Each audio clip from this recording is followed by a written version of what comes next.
So greetings. I keep trying to tell myself that I'm going to be more diligent and reliable at producing actual videos instead of relying solely on my YouTube shorts, which they're the same things, roughly the same things as what's on the Instagram. So being as capricious as I am, I'm going to be diligent in trying to maintain a regular production schedule of videos. And one of the things that I do get, put my glasses down.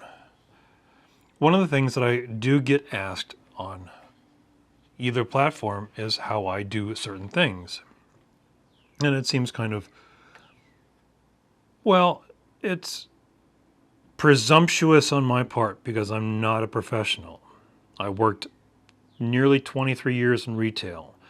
Before then, I worked in a kitchen for 4 years. Leaving art school, I went to Ringling School of Art and Design in Sarasota, Florida between 1990, the fall of 1992 into the spring of 95.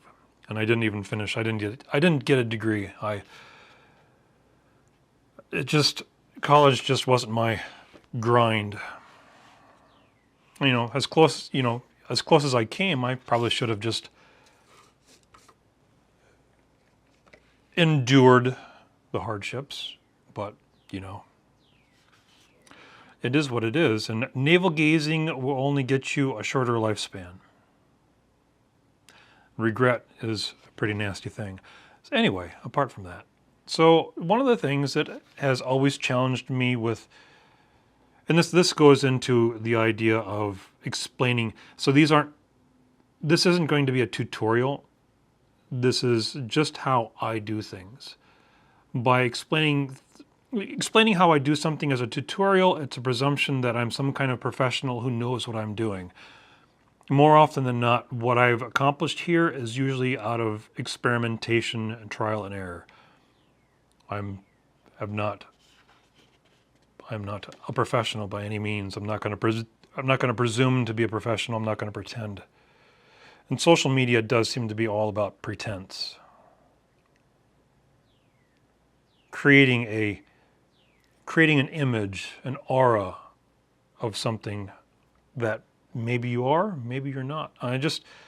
That's just not me. So while these aren't going to be classified technically as tutorials, I'm just going to explain in my spastic way of explaining things how I do things. So in regard to lettering, there are plenty of opportunities with digital lettering that are available. Any program, Adobe Photoshop, there are plugins into Photoshop, there are all other different digital avenues for creating lettering. I like to do things the hard way. It's a trademark. And lettering is my biggest issue. And lettering being kind of a challenge, I go after the challenge.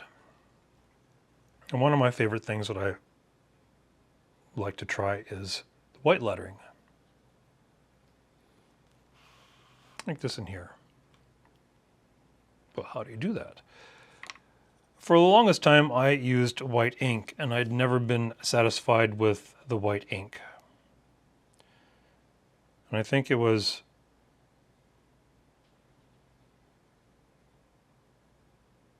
I don't remember where it was.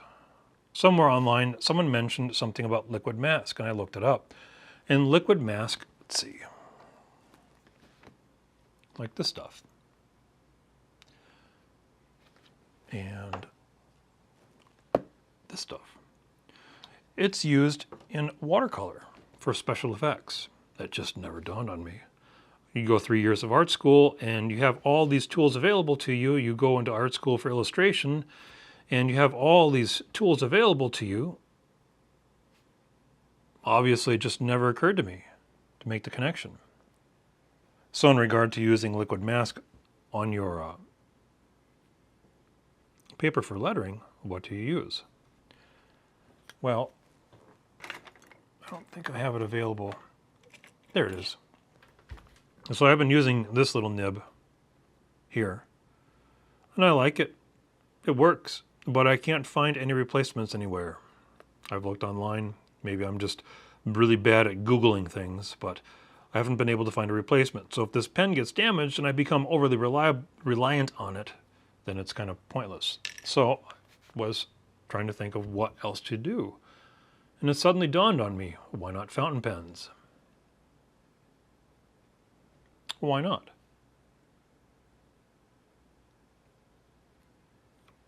So I tried it. I had a whole bunch of broken fountain pens. Let's see. And fountain pens work on the same principle as any one of these. Nib holder, you got your nib, got your reservoir. There. Unless they have been corrupted by all the other disposable technologies of making everything as tossable as possible, fountain pens, generally speaking, are designed to have replaceable nibs. So you got a fountain pen, you take your hand, you hold on to the little piece here, and then you pull. And this plastic piece right here is designed to meter out the ink. And the advantage of a fountain pen, specifically, is that it's polished on the inside and has a smooth, rounded point. Whereas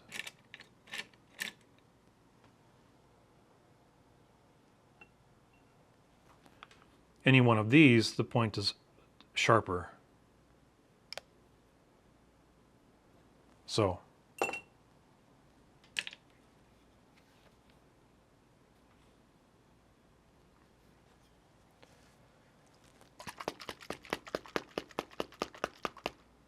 try this out. I'm using a piece of scrap paper.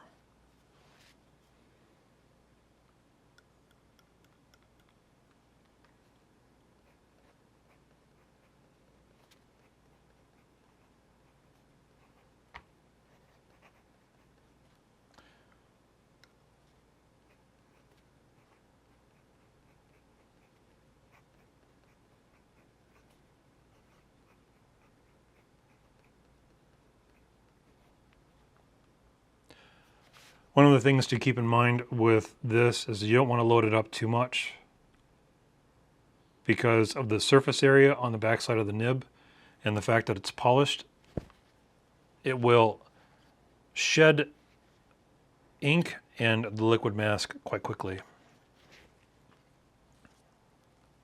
A little bit of this.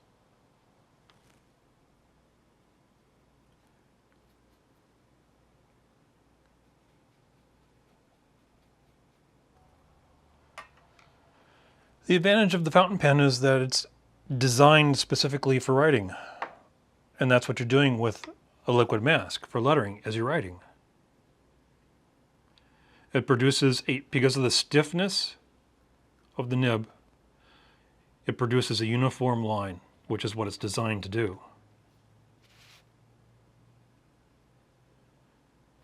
The smooth ball at the end doesn't cut into the paper. And it just generally works better that I've experienced with producing relatively consistent lines. And that's, this is exactly what I've done in here, just with this one point. And you'll get varying results from various different fountain pens. There's an infinite number of fountain pen nibs available. Fountain pens, you can go to a Savers, or you can go to a Salvation Army, and you can find yourself any kind of used fountain pen take it apart, use the nib. An awful lot of them will work on conventional holders. Some of them you do have to modify. Let's see how wonderfully organized I am. I'll save that for another video.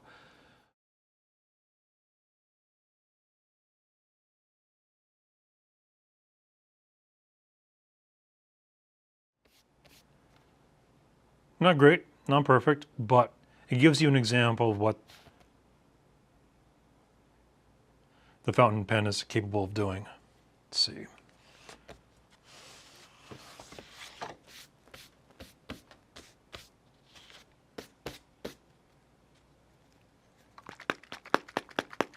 Try another one.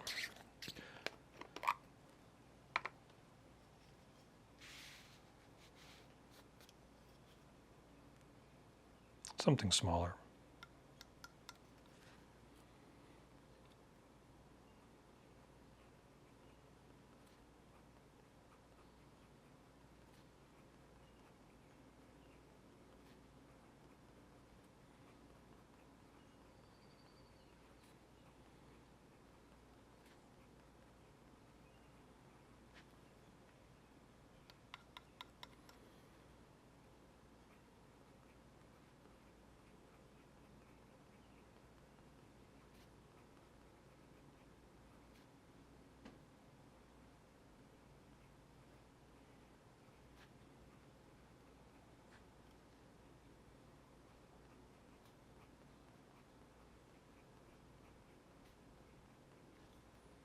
Just making up some random crap.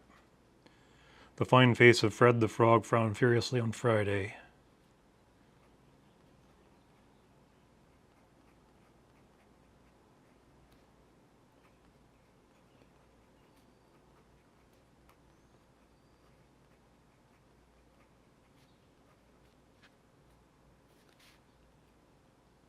We'll just leave it at that. This is not an ideal paper to be using.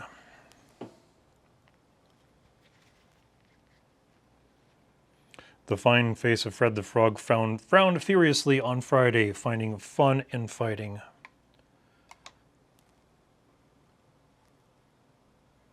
Let's see. Where the hell did I put my brush? There it is. Use a different one.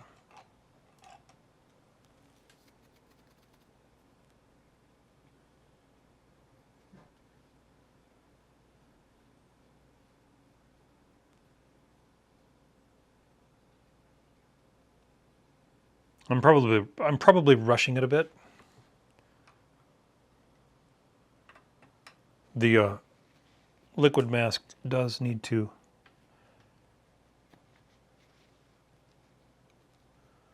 set for a period of time. Not too long. Loaded it up with way too much ink. Anyway.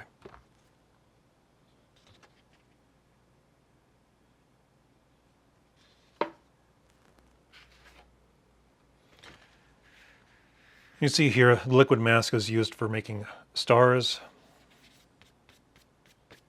Here. And let's see.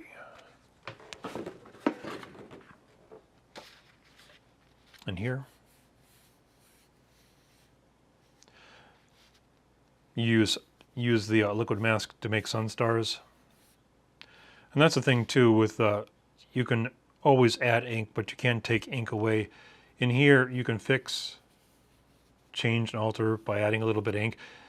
You know, the white ink is good if you want to repair, fix. I mean, it is one of the tools available.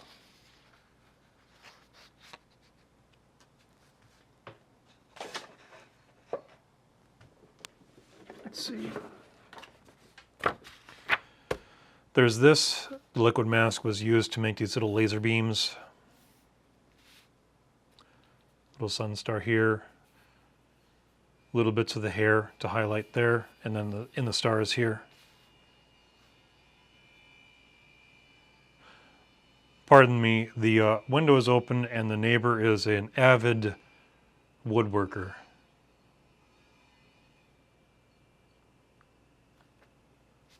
So pardon the background noise. My house is not quiet. I haven't appropriately built an appropriate vault to make it dead silent while I record. So there.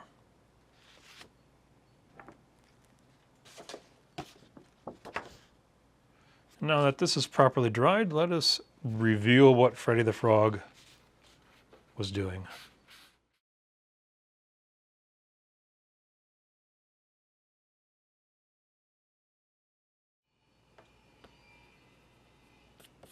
Yep, there are problems here. Some of this is due to the fact that I was dabbing on it to get rid of the excess ink, which is something you don't want to do. You don't want to blob on the ink in the first place. Secondly, choice in papers. This is an economical brand of paper. This works best with things like Bristol, watercolor paper. This thin stuff sometimes works, sometimes doesn't. Could be an issue.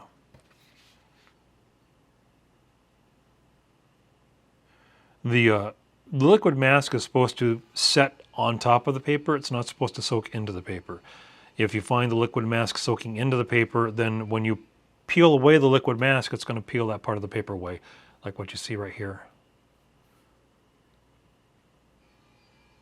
This right in here, this nastiness right here, was the fact that I didn't allow the liquid mask to set in time. And so basically when I went over it with the ink washed part of the liquid mask away.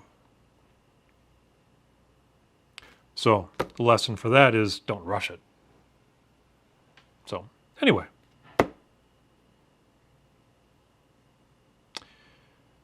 I will make repeated videos on this subject and others, hopefully more focused and concise. But in the meantime, thank you for watching, and happy 4th of July.